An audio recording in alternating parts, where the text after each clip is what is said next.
안녕하세요. 김태훈의 현명한 투자자 방송 시작하겠습니다. 오늘은 S바이오메딕스라고 상장한 지 한 6개월 정도 되는 회사에 대해서 말씀드리겠습니다.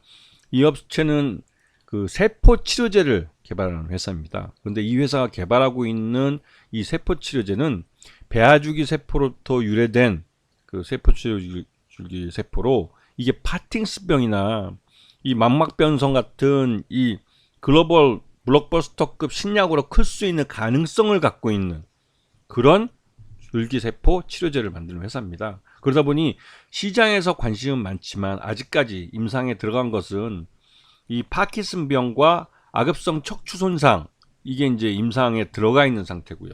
망막변성은 아직 비임상, 전임상 단계에 머물러 있는 상태입니다. 그리고 중증 하지 허혈, 이것도 꽤 큰 블록버스터급 신약인데요. 이 부분도 임상에 들어가 있는 상태입니다.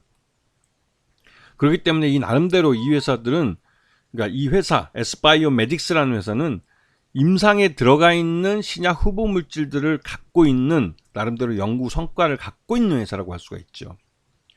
그리고 이 회사의 주기세포는 여전히 뭐 매출은 별 볼 일 없죠. 이게 워낙 이 매출을 올리기 어려운 그런 R&D 중심의 회사다 보니까 이걸 뭐 다른 연구기관에 샘플로 판매한다든가 이런 걸로 매출을 일으키는 걸로 알려져 있습니다. 그리고 주기세포 치료제 사업부로 에스테팜이라는 그 의료기기 사업부를 만들어 가지고 여기서 일부 매출을 발생시키고 있는 걸로 알려져 있는데요. 특히나 이제 AJ 필러, 우리가 이제 그 미용 재료로 많이 쓰는데요. 이쪽은 그래도 꽤 큰 매출액을 일으키고 있는 걸로 알려져 있습니다. 자, 이 S바이오메딕스의 포괄손익계산서를 보시게 되면 그 작년에는 한 2억 정도, 2억 5천 정도 매출을 발생시키고 올해는 한 1억 정도 매출을 일으킨 걸로 나와 있습니다. 하지만 이 반기를 기준으로 봤을 때 작년엔 29억 정도 손실이 발생했고 올해는 이제 영업 손실이 39억 정도에서 손실폭이 더 커졌죠.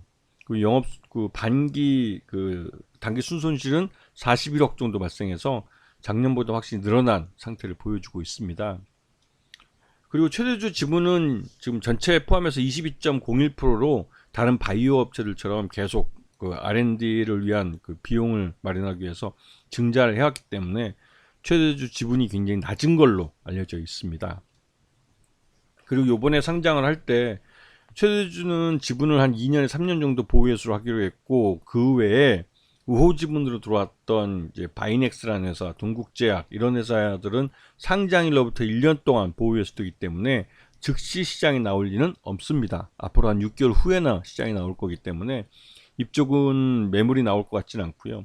근데 기존 주주 중에서 한 56% 되는 이쪽이 한 달 정도 보유회수를 약속을 했었고 그래서 이미 시장의 일부는 매물화됐을 가능성이 큽니다. 왜냐면 워낙 상장 첫날 그 주가가 많이 오른 상태에서 출발을 했기 때문에 이쪽은 한 달 정도 지나고 나서 시장에 매물로 나왔을 가능성이 크고요.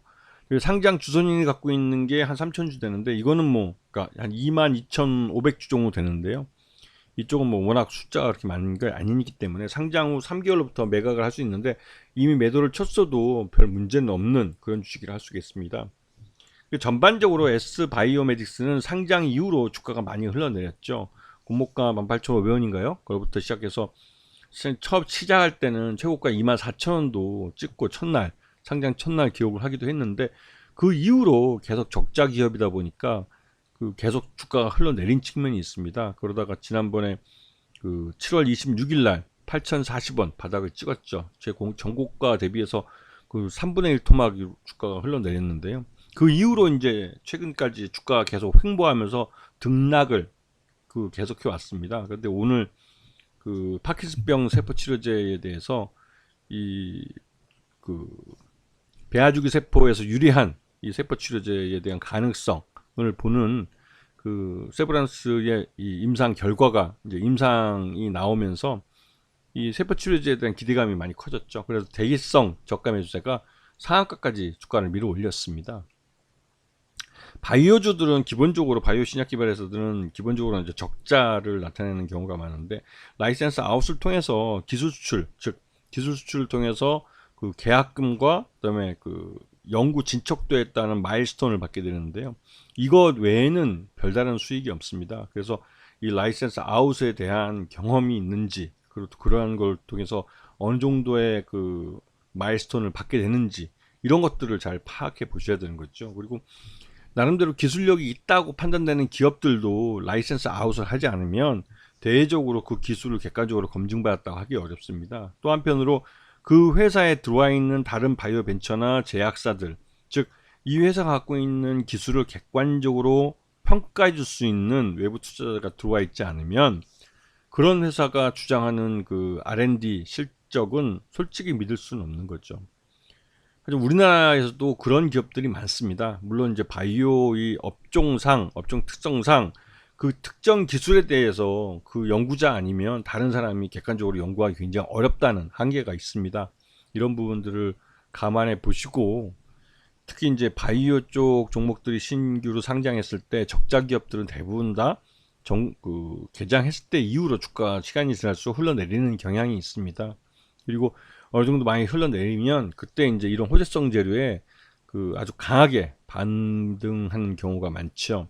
근데 이런 경우가 그 바이오 종목들에는 흔치 않게 나타나기 때문에 주가가 연저점에 가까이 가면 가까이 갈수록 이런 기술적 반등을 그 노리는 개인 투자자들의 저가 매수가 많이 들어옵니다. 근데 이런 부분들을 한번 공부해 두시면 향후에도 이런 바이오 종목들에 대한 그 매매에 있어서 좀 보다 좀 안전하게 수익을 낼 수 있는 기회를 잡는 방법을 나름대로 터득할 수 있을 겁니다. 자, 오늘 방송 여기서 마치겠습니다. 감사합니다.